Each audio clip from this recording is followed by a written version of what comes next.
চোর যখন চুরি করতে যায় তখন তার ভিতরে একটি ভীতগ্রস্ত অবস্থায় থাকে, ভীতিকর পরিবেশ সৃষ্টি হয়। সে চায় তাড়াতাড়ি চুরির কাজটি শেষ করে দ্রুত সেখান থেকে প্রস্থান করতে এবং লোকের অবসরে কাজটি সমাধা করতে। আর এই কাজটি করার জন্য তার হাত এবং পা ব্যবহার হয়। কিতাবের ভিতর আসছে মানুষের হাতকে ডানা হিসাবে উল্লেখ করা হয়েছে।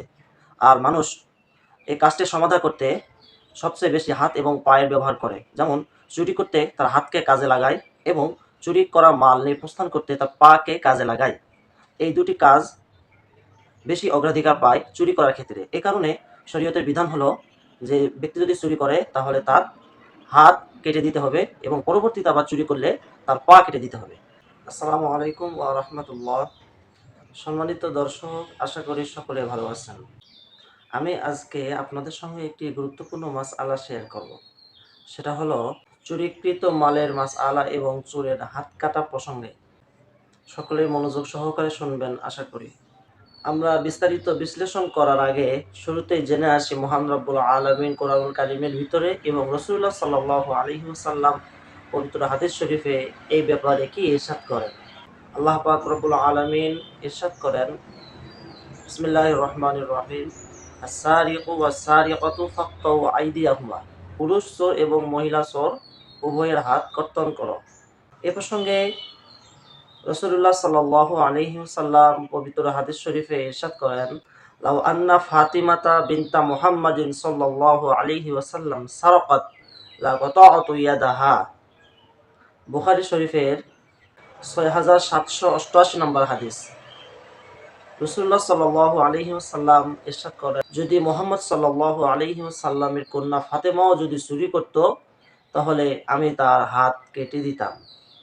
সম্মানিত হাজিরিন, শুরুতে আমরা জানব চোর চুরি করলে তার হাত কাটা লাগে কেন। এ ব্যাপারে শরীয়তে কি বিধান রয়েছে এবং বিভিন্ন কিতাবে কি উদ্ধৃত রয়েছে, যেমন হেদায়া কিতাব, মুখতাসারুল কুদুরি কিতাব সহ বিভিন্ন ফিকহ গ্রন্থে উল্লেখ করা হয়েছে যে চোর যখন চুরি করতে যায় তখন তার ভিতরে একটি ভীতগ্রস্ত অবস্থায় থাকে, ভীতিকর পরিবেশ সৃষ্টি হয়। সে চায় তাড়াতাড়ি চুরির কাজটি শেষ করে দ্রুত সেখান থেকে প্রস্থান করতে এবং লোকের অবসরে কাজটি সমাধা করতে। আর এই কাজটি করার জন্য তার হাত এবং পা ব্যবহার হয়। কিতাবের ভিতর আসছে মানুষের হাতকে ডানা হিসাবে উল্লেখ করা হয়েছে। আর মানুষ এই কাজটি সমাধা করতে সবচেয়ে বেশি হাত এবং পায়ের ব্যবহার করে। যেমন চুরি করতে তার হাতকে কাজে লাগায় এবং চুরি করা মাল নিয়ে প্রস্থান করতে তার পাকে কাজে লাগায়।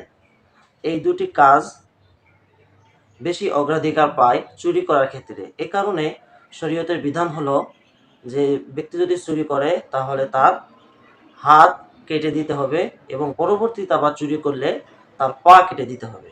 এখন আমরা জানব যে কোরআনুল কারীমের ভিতরে মহান রব্বুল আলামিন বলেছেন হাত কাটার কথা, কিন্তু হাত কোথা থেকে কাটতে হবে এই ব্যাপারে পবিত্র কোরআন শরীফে স্পষ্ট ব্যাখ্যা নেই। আল্লাহ পাক রব্বুল আলামিন বলেন, ফাকতাউ আইদিয়াহুমা, তোমরা তার হাতকে কেটে দাও। এর বিশ্লেষণ করলে আমরা বুঝতে পারব, ইয়াদ বলা হয় মানুষের এখান থেকে নিয়ে পুরোটাই হাত বলা হয়, আরবিতে ইয়াদ বলা হয়। কিন্তু কোরআন কারিমের ভিতরে বলা হয়েছে তোমরা তার ইয়াদকে কেটে দাও তথা হাতকে কেটে দাও। যদি আমরা শাব্দিক অর্থ ব্যবহার করি তাহলে উত্তর আসে মানুষের এখান থেকে নিয়ে এই পর্যন্ত পুরাটাই কেটে দিতে। কিন্তু এই ব্যাপারে শরীয়তের মাসআলা কি রয়েছে এবং কোন ইজমা প্রতিষ্ঠিত হয়েছে কিনা আমরা লক্ষ্য করলে জানব। এ ব্যাপারে হযরত ওমর রাদিয়াল্লাহু তাআলা আনহুর জামানায় ইজমা প্রতিষ্ঠিত হয়েছে যে চোর যদি চুরি করে তাহলে তার হাত কাটতে হবে কবজি পর্যন্ত, এবং তার ডান হাত কাটতে হবে। কোরআনুল কারীমের ভিতরে স্পষ্ট বলা নেই যে চোর চুরি করলে তার ডান হাত কেটে দাও। এ ব্যাপারে ইজমা প্রতিষ্ঠিত হয়েছে যে চোর চুরি করলে তার ডান হাত কেটে দিতে হবে। এটি ওমর রাদিয়াল্লাহু তাআলা আনহু এর জামানা থেকে আসছে। এখন আমরা জানব যে একজন ব্যক্তি যদি দ্বিতীয়বার চুরি করে, তারপরও যদি আবার তৃতীয়বার চুরি করে, তার বিধান কি? এই ব্যাপারে ইজমা প্রতিষ্ঠিত হয়েছে হযরতে আলী রাদিয়াল্লাহু তাআলা আনহু এর জামানায়, যে তিনি বলেন, একটি চোর প্রথমবার চুরি করার পরে তার বিধান হলো ডান হাত কেটে দিতে হবে, এবং দ্বিতীয়বার যদি চুরি করে তাহলে তার বাম পা কেটে দিতে হবে, এবং তারপরেও যদি সে তৃতীয়বার চুরি করে তাহলে তাকে রাষ্ট্র কর্তৃক বন্দি করে রাখতে হবে। আমি আপনাদেরকে আরবি ইবারত থেকে বাংলা অনুবাদ করে শোনাচ্ছি। সম্মানিত হাজিরিন, এখন আমরা জানব কতটুকু সম্পদ চুরি হলে একজন ব্যক্তির হাত কাটা যাবে। এ ব্যাপারে ইবনে মাসউদ রাদিয়াল্লাহু তাআলা আনহু থেকে একটি হাদিস আছে যে রাসূলুল্লাহ সাল্লাল্লাহু আলাইহি ওয়াসাল্লাম বলেছেন, চোর যদি এমন জিনিস চুরি করে যার মূল্য 10 দিরহাম হয় তাহলে ওই চোরের হাত কাটা যাবে, আর যদি 10 দিরহামের কম এমন বস্তু হয় তাহলে তার শাস্তিস্বরূপ চোরের হাত কাটা যাবে না। এখন আমরা জানব 10 দিরহাম পরিমাণ বাংলাদেশে বর্তমান মোট কত টাকা। শরীয়তে এর ব্যাখ্যা হলো 1 দিরহাম সমান সমান বাংলা টাকায় 1300 থেকে 1500 টাকা। আর 10 দিরহাম যদি হিসাব করি তাহলে বাংলাদেশের টাকা অনুযায়ী টাকা হচ্ছে মোট 15,000 টাকা।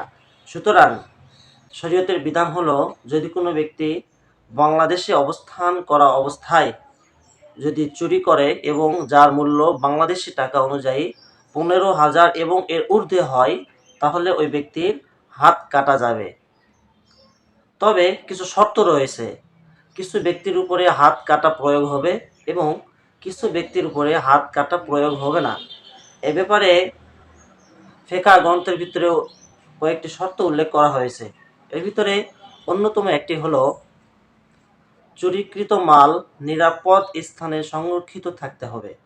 যেমন এমন মাল যা ঘরের ভিতরে আবদ্ধ থাকতে হবে অথবা আপনার সংরক্ষিত স্থানে সংরক্ষিত থাকতে হবে। যদি এমন জিনিস চুরি হয় যা নিরাপদ স্থানে ছিল না, যেমন রাস্তার উপর থেকে, অথবা মসজিদ খোলা ছিল মসজিদের ভিতর থেকে, অথবা ডাকাতি করা, অথবা ছিনতাই করা, এই সমস্তভাবে যদি কারোর কোনো জিনিস আত্মসাৎ হয়ে যায় তাহলে এর বিনিময়ে হাত কাটা হবে না। শুধুমাত্র চুরি এর ক্ষেত্রেই হাত কাটা কার্যকর হবে। দ্বিতীয় নম্বর শর্ত হলো, যে ব্যক্তি চুরি করবে তাকে অবশ্যই বালেগ হতে হবে। যদি নাবালেগ তথা অপ্রাপ্ত বয়স্ক ব্যক্তি যদি চুরি করে তাহলে তার হাত কাটা হবে না। অনুরূপভাবে ব্যক্তিকে আকেল তথা জ্ঞান সম্পন্ন হতে হবে। যদি কোনো ব্যক্তি পাগল, সে চুরি করেছে আর চুরিকৃত বস্তুর মূল্য 10 দিরহামের অধিক, তাহলে তার হাত কাটা কার্যকর হবে না। কেননা হাদিসে পাগলের উপর থেকে এবং শিশুদের উপর থেকে হদ কায়েম তথা শাস্তি প্রয়োগ করা উঠিয়ে নেওয়া হয়েছে। তৃতীয় নাম্বার শর্ত হলো, যে ব্যক্তি চুরি করেছে তার এলাকায় যদি দুর্ভিক্ষ দেখা দেয় অথবা সে খাবারের তাড়নায় চুরি করেছে তাহলে ওই ব্যক্তির উপরে হাত কাটা কার্যকর হবে না। চতুর্থ নাম্বার শর্ত হলো, অভিযোগ করতে হবে। যেমন একজন ব্যক্তির বাংলাদেশি টাকায় 1 কোটি টাকা হারিয়ে গিয়েছে, কিন্তু চোরকে ধরা হয়েছে, অথচ তার ব্যাপারে কোনো প্রকার অভিযোগ দায়ের করা হয় নাই। অভিযোগ যদি তার ব্যাপারে না দায়ের করা হয় তাহলে ওই ব্যক্তির হাত কাটা হবে না। কেননা ওই ব্যক্তি যদি তাকে ক্ষমা করে দেয় তাহলে তার উপর থেকে হাত কাটা রহিত হয়ে যাবে। আগামী পর্বে আমরা জানব ডাকাত এর বিধান কি, ডাকাতি করলে তার মাসআলা কি হবে। এতক্ষণ আমরা যা জানলাম, আল্লাহ পাক রব্বুল আলামিন আমাদেরকে এই বিষয়ে সতর্ক থাকার এবং আমল করার তৌফিক দান করুক। আল্লাহুম্মা আমিন। আসসালামু আলাইকুম ওয়া রাহমাতুল্লাহি ওয়া বারাকাতুহু।